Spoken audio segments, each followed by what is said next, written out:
ensi yonna national platform bw'emala okuwangula egenda ku lutabaalo olwokubiri. Olutabaalo olwokubiri lwe lw'okukyusa obulamu bw'abannansi, okuwajja mu mbeera embi gye mukooye tugende mu mbeera ki ey'okwesiima. Tetubagamba mutwanirira mu nsi muno mubeere baavu, no. Ekitulwanyisa bannayuganda mubeere baki bagagga nga muli mu bulamu obukola ki obwesiimisa nga temusula nasuwe ki. Wano mu Uganda abantu basula n'ebinyonyi, wano mu Uganda abantu basula n'ente, abantu mu Uganda basulamu n'embuzi nga temuli mu nnyumba za nsiisira. Ng'obudde buzibwa tekitegeeza kizikiza, kitegeeza ekitangaala obukulembeze obulungi obulala bwe bukituwadde. Ng'abantu abagala okuba obulungi muli buki bulungi, n'olwakyo olutalo lwe tuliko lwakuba buki bulungi, kubanga tukooye embeera ki ebyo kubifuna wano wammanga tulina bikola. One, wateekwa okuvaayo abakulembeze abaagala eggwanga lyabwe nga ddala mwebyo kya ggwanga. Ekyo kitegeeza si bakulembeze bannabyabufuzi bokka, nammwe mwenna bagaye. Olikaawo, oli simanyi oli community development officer, oli nurse, oli headmaster, working a permanent secretary in our government, a corrupt one, you pack your bags nga tetunasimbula. Olumala okulayira bwoti olya nti oli mukini y'obuli corrupt, please just run away. Kyagulanyi atuuse, kiboko ya uchafu. Kiboko ya uchi, kiboko ya uchi, kiboko ya uchi. Ono kwetuleeta kiboko ya uchi. Uli alimu date kobere speaker ojagenda, kobere ane kamanda ojagenda, kobere wapesandisa asoka okweba permanent secretary simawaki abali mu office musine tai tubavira ku nguudo tubawa motoka empya tubasasulira insurance. Please obuvunaanyizibwa bwammwe bugenda kuba kolera ggwanga lyaffe n'abantu baffe. Ne political class will be required to do that.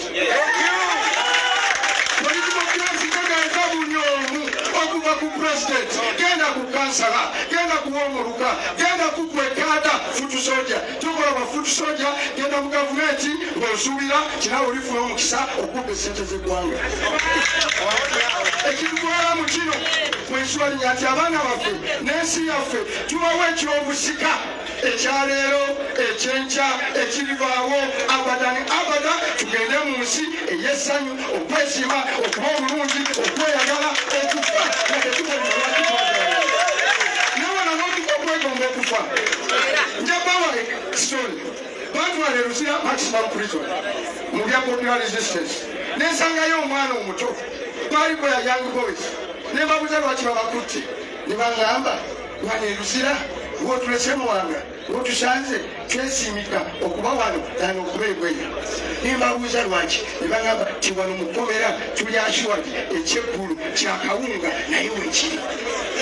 N'olwekyo ekkomera bwe nabasanga they were happy to be in prison because they will be assured of supper and dinner and shelter. That's not the Uganda we want. Kyomwana omuto ajja preferring okusigala mu kkomera n'okubeera eruki ebweru kubanga eri kkomera afuna ekyeggulo oba ekyemiki ekyemisana. N'olwekyo tugenda kutumbula ebyobulambuzi nga tutandikira ddala okulaba nti buli kimu ekikola obulambuzi tukiteekamu ssente ezeetaagisa tusobole okuleeta abalambuzi baleete ssente bazireke wano nga ebaba mu Uganda tebeeralikira tiyagasi, tebeeralikira kukwatibwa twalibwa mu kkomera, tebajja kuba mu infrastructure. Actually e Malaysia waliyo tourism police.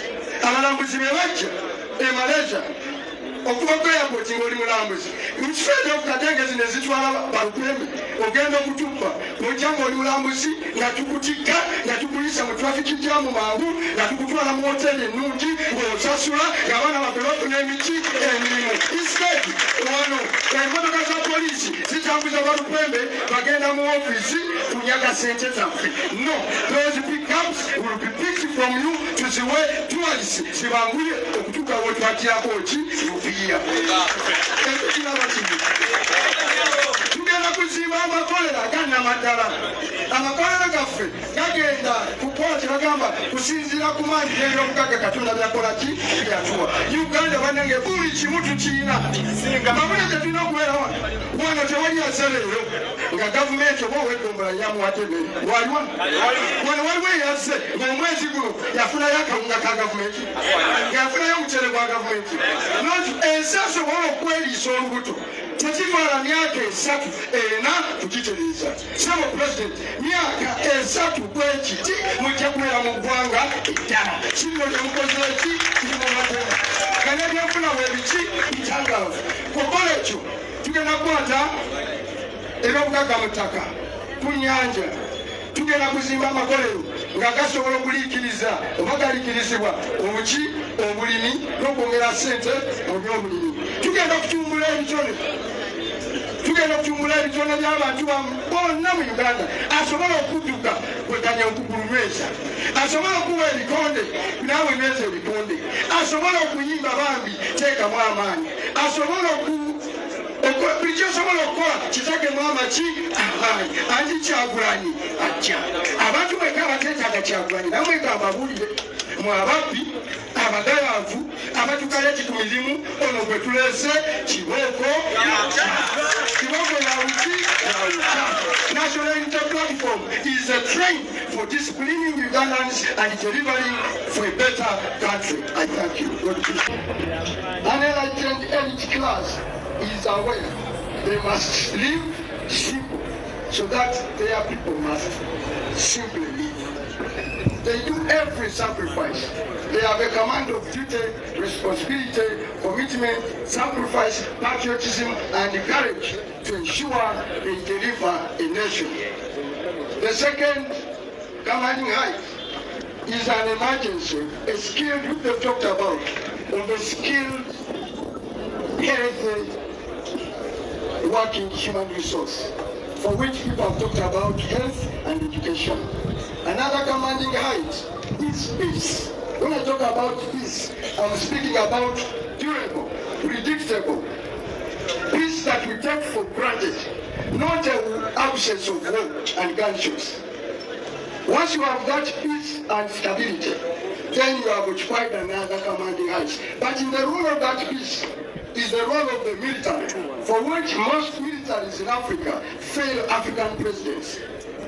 The military complex, other than waging war, is the gatherer of strategic information and direction of the country. They have the duty to unflinchingly speak to a president, no matter how difficult, to tell the president that what you are doing is not right, change the direction, take a new course because of the future of our country. Now, our military, I think all they do is to consolidate and the presidency.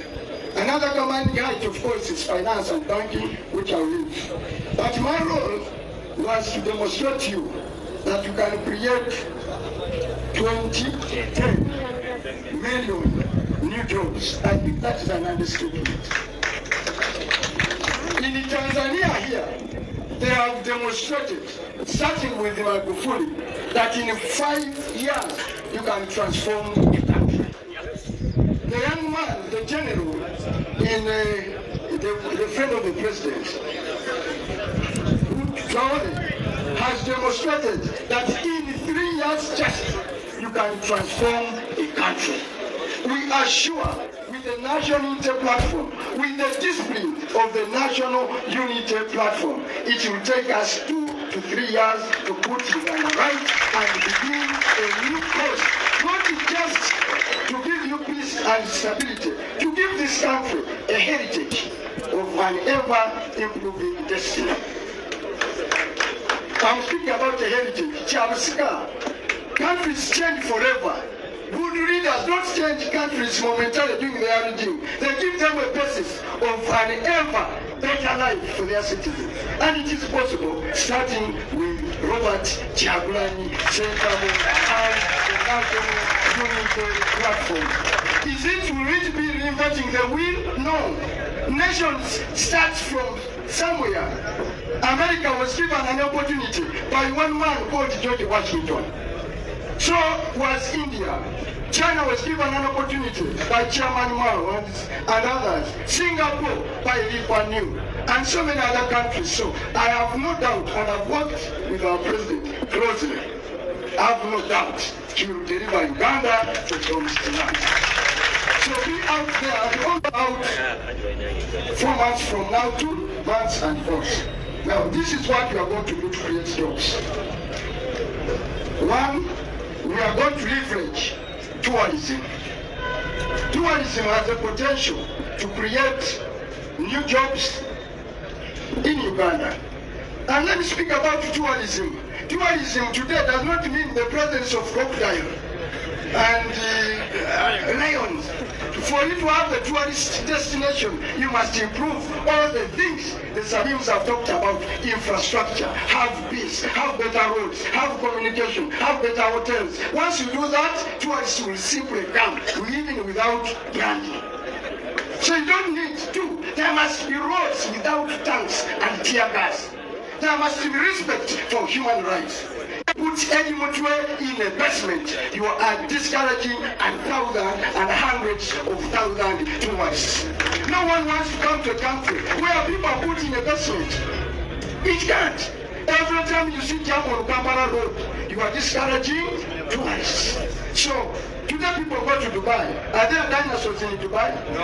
Are there lions in Dubai? No. Are there valleys in Dubai? Are there rivers in Dubai? No. It's because they have done a first-class infrastructure. That's what our government will do. The second thing we shall do to leverage is to create an industrial sector that can create jobs. An industrial sector that can create jobs will be the one that has a backward and forward linkage. Backward linkage is an industrial base that will be built on our comparative advantage, which is agriculture. And when you build an industry on agriculture, we are now getting a new comparative advantage. We are one of the richest nations in mineral potential in the world. From oil to uranium to gold to tin to everything you need in Uganda we have.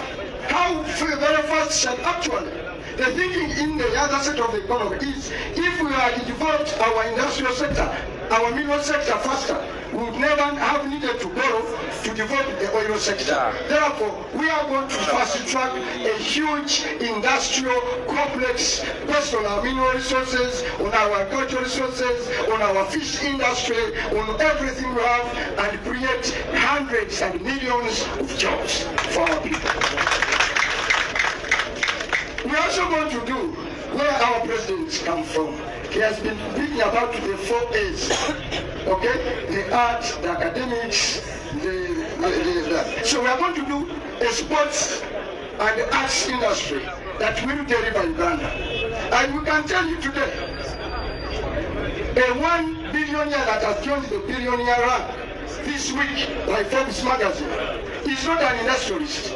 He's a one-man called Cristiano Ronaldo. He's a footballer.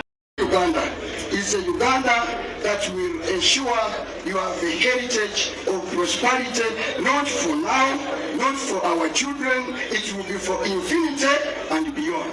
And with those few words, I thank you. I am requested to translate what I've talked about in Uganda briefly.